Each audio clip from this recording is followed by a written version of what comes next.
Welcome to Life Astrologer with me, Anna Isabel, a practicing psychological astrologer, and my wonderful guest today, who is Bridget Finklaire. And Bridget is an author, but a therapist in her own right. So welcome. It's a really lovely thing to be looking at your chart with you today. Thank you so much, Anna, and thank you for inviting me. I'm absolutely delighted to be here and excited to hear what you can see in my charts as well. Well, for a start, there is quite a lot of Pisces here. Yes. So you are a Pisces born at the new moon, which means the sun and the moon were together in the same sign of Pisces. And you also have Venus in Pisces, very close to the midheaven, which is, let's say, a sensitive point in the chart, which points to vocation, and Chiron in Pisces. So yes, midheaven in Pisces. So all of it is in Pisces. I hope you're living by the sea. I am. I can hear the ocean from where I'm living. I can see it from my bedroom window. Good, because I reckon you need to jump into it you need to jump into it every day. I tell you, it's freezing cold here. It's coming straight off the Atlantic. If it was warm, I would. Yeah. But yeah, no, I love it here. You are in South Africa, so you're in winter. We are in winter, yes. We had a lovely day today and it's sunny and it's quite warm, but I know that as soon as the sun goes down, it's going to be cold. And when it's raining and a storm, you can see why those ships used to go aground on the Cape of Good Hope, because it's crazy. But yeah, we're in winter at the moment. Yes. Well, I'm glad to hear that you do live by the sea, because I think that's where you belong. So then, what is Pisces about besides being the fish and suggesting that some time in water is good and well spent? Well, Pisces is also a sign that we associate with healing. And for those who watch this channel regularly, they will recognize this, because it seems that, given that I have a lot of therapists and spiritual people on the program, this is now becoming a recurring theme. And so it's about healing. It's about, I think a good word for Pisces is fusion. And it's fusing with others, with spirit, with divinity. It's all of those things. And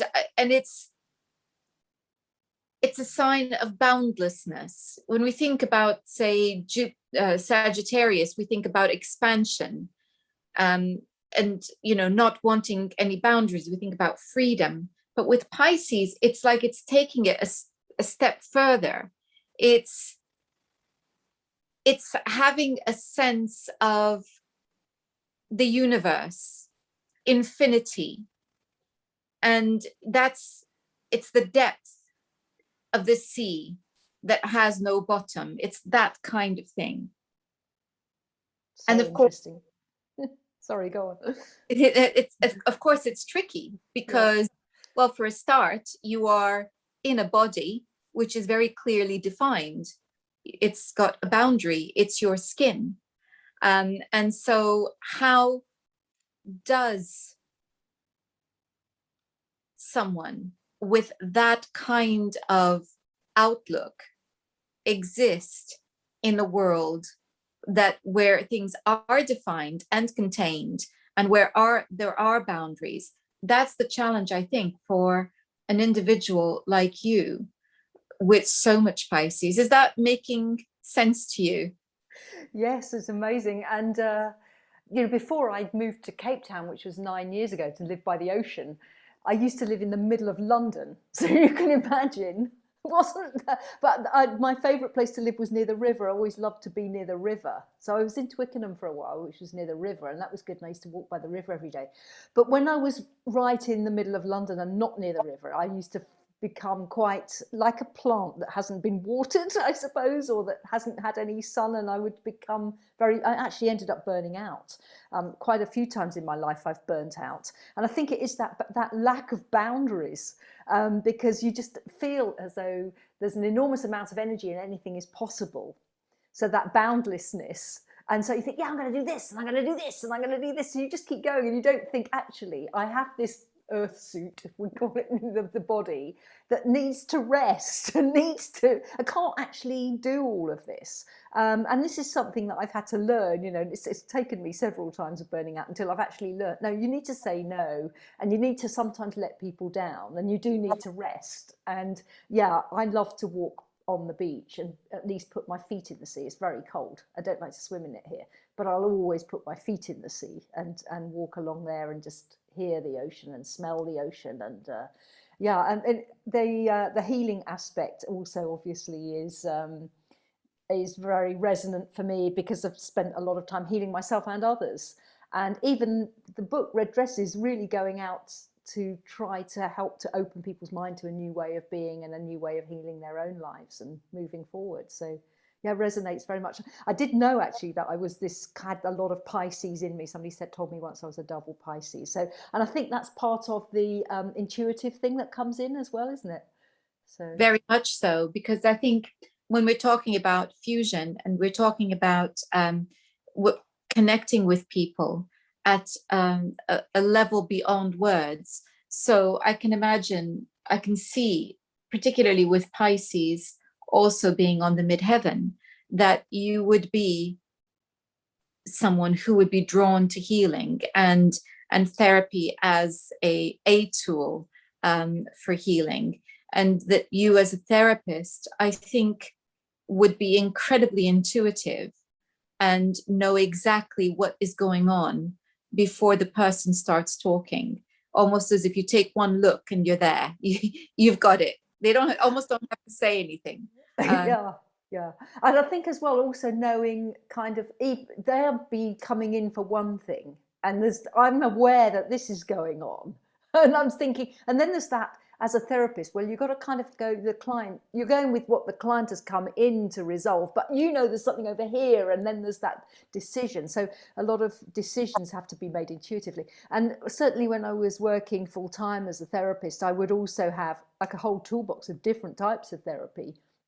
And I would kind of intuitively know which one was going to work with which person. And somebody might come in and say, could you do, I don't know, EFT, the tapping with me? And I'd say, well, I don't know that that's going to work for you. You know, I think you need to work with this hypnosis or something, or some other technique. And invariably I'd be right. But they would want to carry on with whatever it was we were working on. So I'd go, well, okay. So yeah, there is a very intuitive thing. I love this idea of fusion as well, because a lot of things in my life I weave. I've got this thing about weaving things together, because I feel that you're creating this connection and sort of tapestry, if you like, and definitely did that when I was working as a therapist full-time, is weaving together the healing side, the alternative side, the more mainstream side. And I think that creates something very powerful. And I'm a great networker in the different people and different sets of people and types of people that I know as well. So it really makes sense. It's amazing. Fantastic. I think, you know, you were talking about hypnosis as being one of your tools, and I can think of no better tool for you to be using, because being a hypnotherapist also myself, it's such a beautiful way of tapping into someone's subconscious and then stimulating the healing process by tapping into their imagination. This is the playground of Pisces. It's just such a powerful thing. And I don't know about you, but I'm sure this has happened to you, because it happens to me, where I'm working with a client and we've gone through the whole therapy session, and I'm just at the end, and I'm now weaving a story, using your word, I'm weaving a story based on, designed to reinforce the positive things that have emerged from the session. And I'm weaving this story, and we finish, and at the end they say to me, that was just what I was thinking, and then you said it. Incredible, And, completely I'm fantastic. sure that you've had experiences like that. Yeah, and I used to work my original very, very first training, which was back in 2002 or something, was Ericksonian hypnotherapy. So it was working a lot with story and hypnotic language. And we used to learn loads of different stories. And I'd always seem to just know exactly which story and how to tell it with different people. And I'll never forget, I had this one guy, and he was a builder. And he came to see me when I was in Harley Street, and I told him this story, and he still remembers it to this day. And this was years ago, and he just went, "That story was so clever. That story was so amazing." And it was just actually a story about Dr. Bernardo, the Bernardos, and how that. Anyway, he just something. It just touched a nerve. So I'm really pleased that you work with story, because I find it very fascinating to work with story. Which Oh, is also partly why I wanted to write story exactly. with a That novel. brings me to the next thing, Yeah. because that's why I was thinking about hypnosis, and I was thinking about how marvelous a tool it is for somebody with so much Pisces. Because I think for you, I bet that when you were training in hypnosis, it was just like coming home. It was just so easy, so obvious. Yeah. For, Yeah. and so it doesn't. So then I'm thinking about story, because story is such a powerful tool for healing. And, whether I'm weaving the story, or I'm listening to, or I'm getting my clients to create a story, it's an incredible tool. And here you are. This is exactly the stuff of your life, because then the next stage on is that you are writing story. Yes. And the story that you mentioned, Red Dress, which I am currently enjoying. It's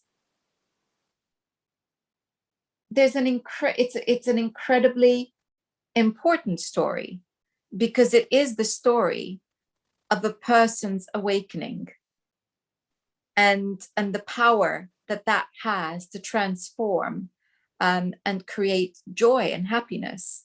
And so again, how else is a Pisces going to do this? Could become a priest, could become a minister of some kind, in churches that allow for females to do that. But I think, a Piscean priest would probably stand at the pulpit and tell quite a lot of stories.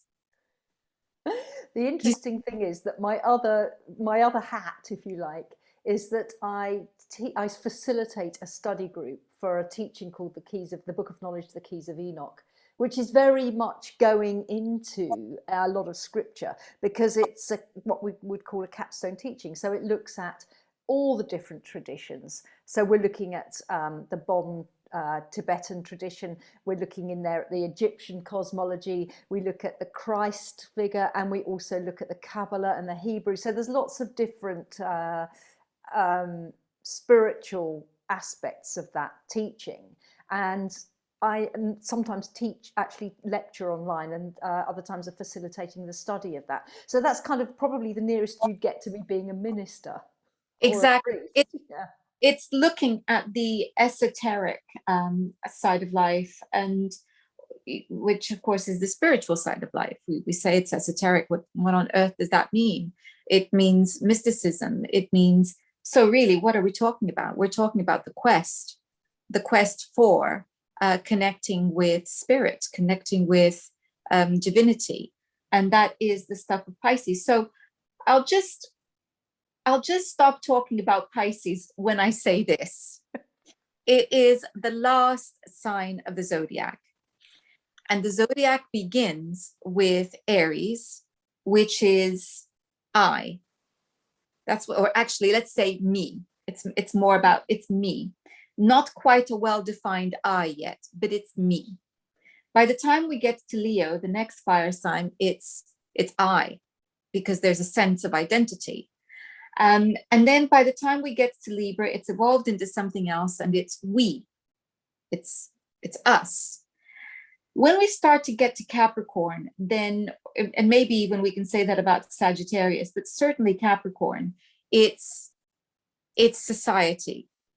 It's who am I in society? But then the very last sign is Pisces. And when we get to Pisces, it's a return to the source.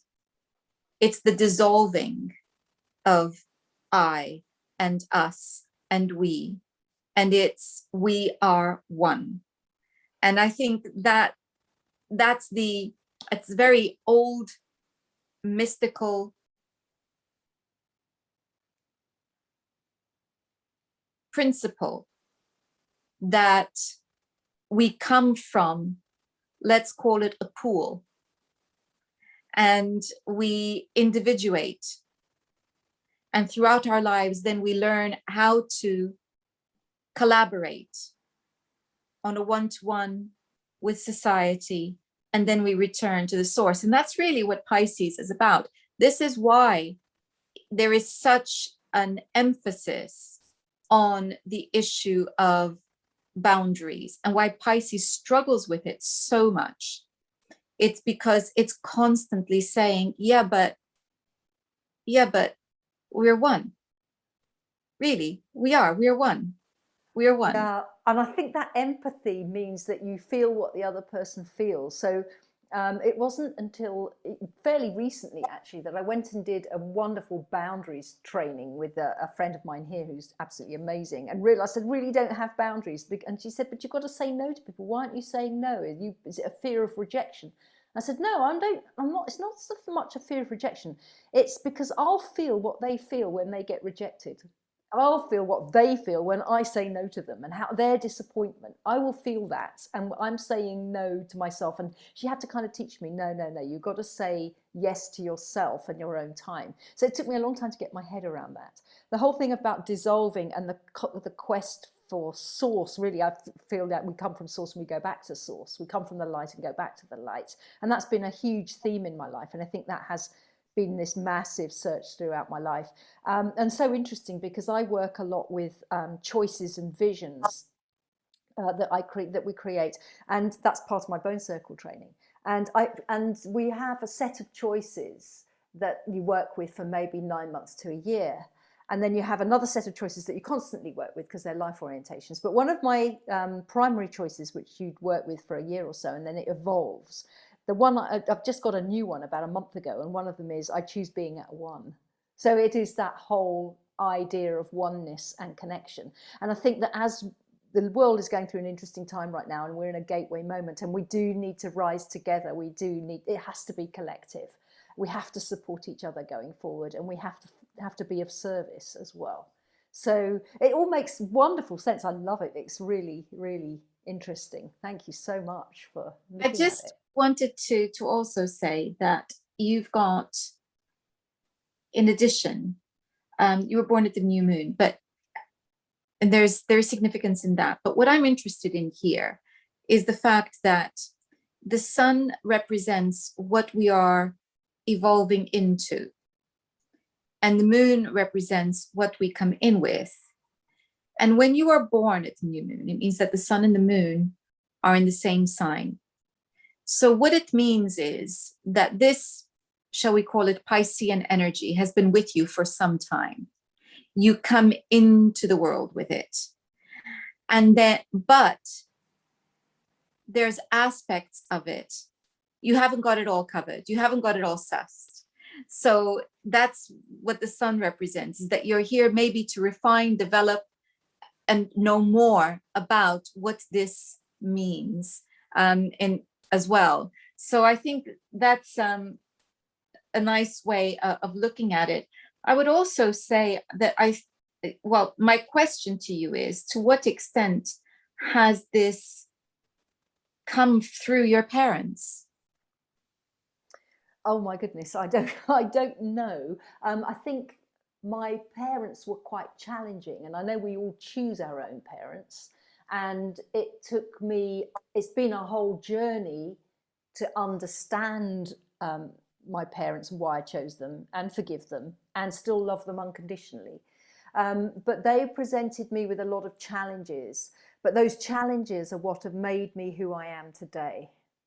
So yeah, it was a very, very interesting childhood. I was actually the only girl. I had 3 older brothers, 7 years older, 10 years older, 12 years older, and then a younger brother, 5 years younger.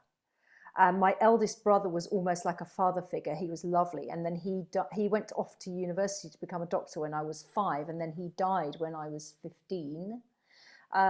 My parents are quite got personality disorder, really quite narcissistic. My father's very narcissistic. My mother was very histrionic. She was an actor and wanted to be the center of attention and didn't want anybody taking anything from her limelight.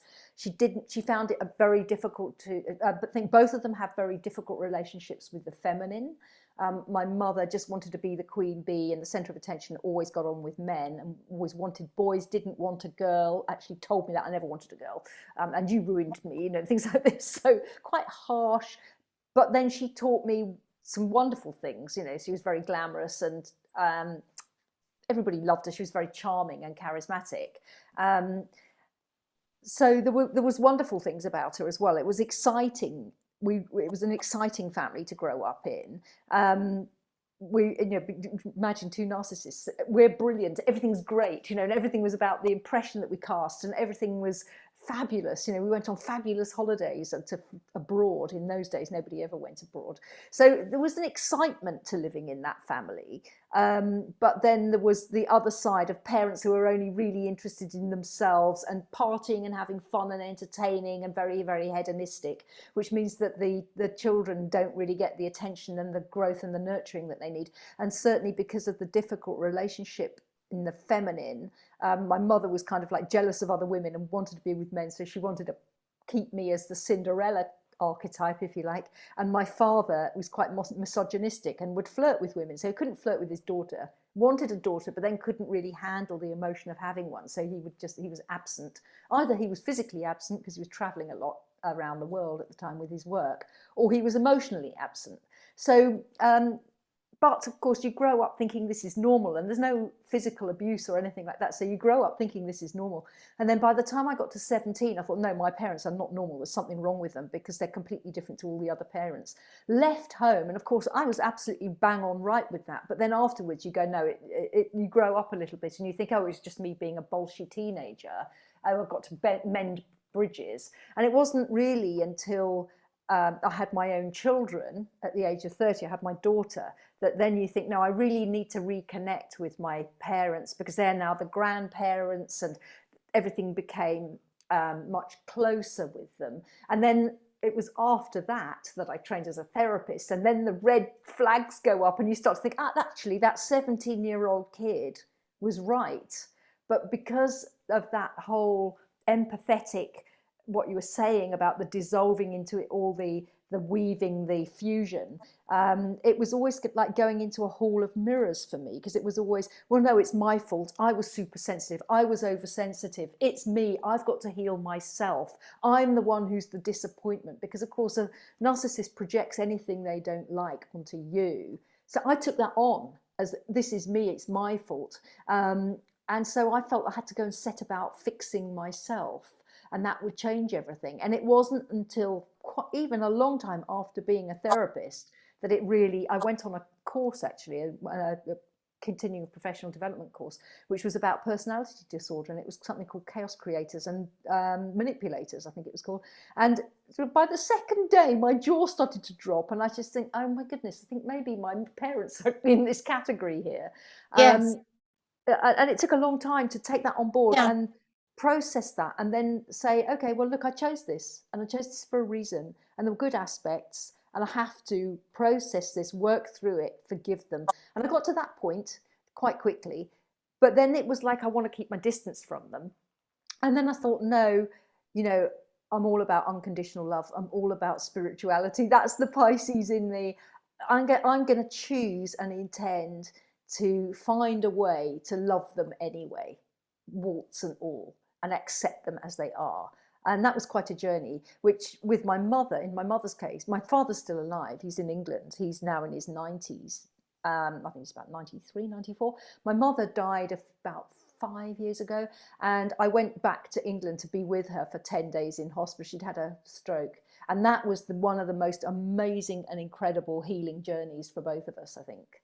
And anything that hadn't been resolved got resolved then, and it was incredibly powerful. And I really understood then that the feminine and women hold and carry life. We carry life in the womb. We are the nurturers of life, whether that's the planet or whether that's the family or whether it's our clients as healers, as therapists. We're nurturing community. And then we also carry death. We are also there as the death doulas, and we understand that cycle of life.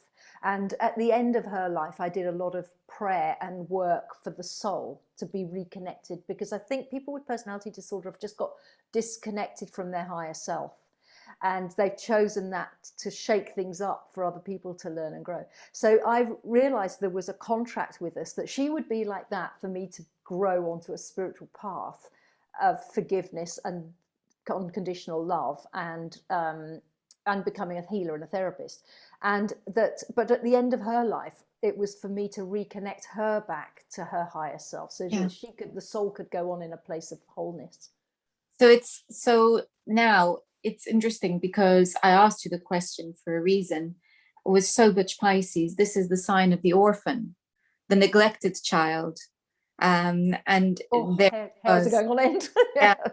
It really is. And it's just, and I think what you've described there is what I would expect, in a sense, because the experience of this is why you are the empath that you are, because what happens to a lot of children is that they are taught, and this is especially so with mother, in some, when it happens, it's often mother, because she's usually the primary carer.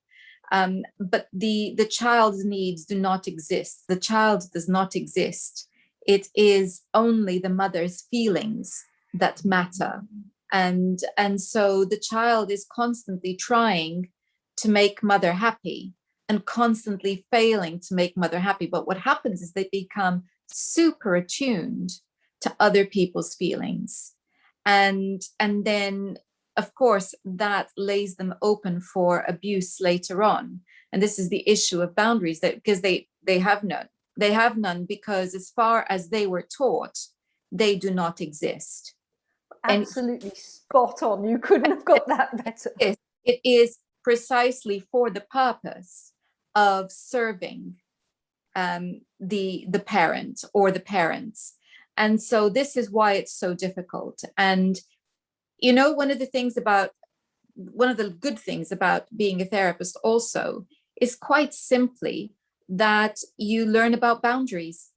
It's part of your training. You learn about boundaries. So having that professional training makes you think then a bit more carefully later on. And really when you turn that impulse into your profession, hopefully what you're doing is you're giving it some structure.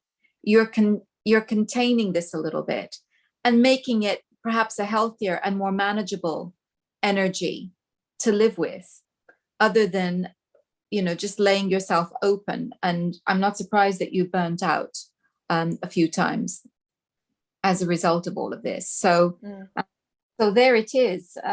So I think, in a sense, our conversation today has been a masterclass in Piscean energy.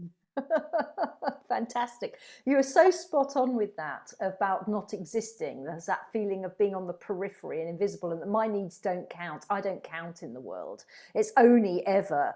And trying to second guess by nuances the mood of both my parents, both my mum and my dad, to try to work out in advance what is expected of me to keep them on an even keel and keep them happy. So then, of course, you go into being people pleasing and not saying no, but then it does make you an empath. So this is why I said they shaped who I am, because I also think that when you have that kind of upbringing, the ego's quite small.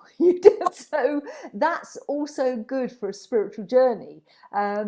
Although, of course, you've then got to build it up and go, no, it's okay to exist in the world. You have a place. You are lovable. You are okay. So there's, and I think when we become healers and therapists, we're also healing ourselves along the way. Very So, much all part of the journey. So, exactly. Bridget, thank you so much for sharing part of that journey with us on Life Astrologer today. Thank you. Thank you for analysing my astrology. It's been absolutely fascinating and I've loved it. Thank you, Anna. That was awesome. So, so awesome. Wonderful. And I'm sure that we'll have you back at some point because there's plenty more to discuss. Oh dear. Awesome.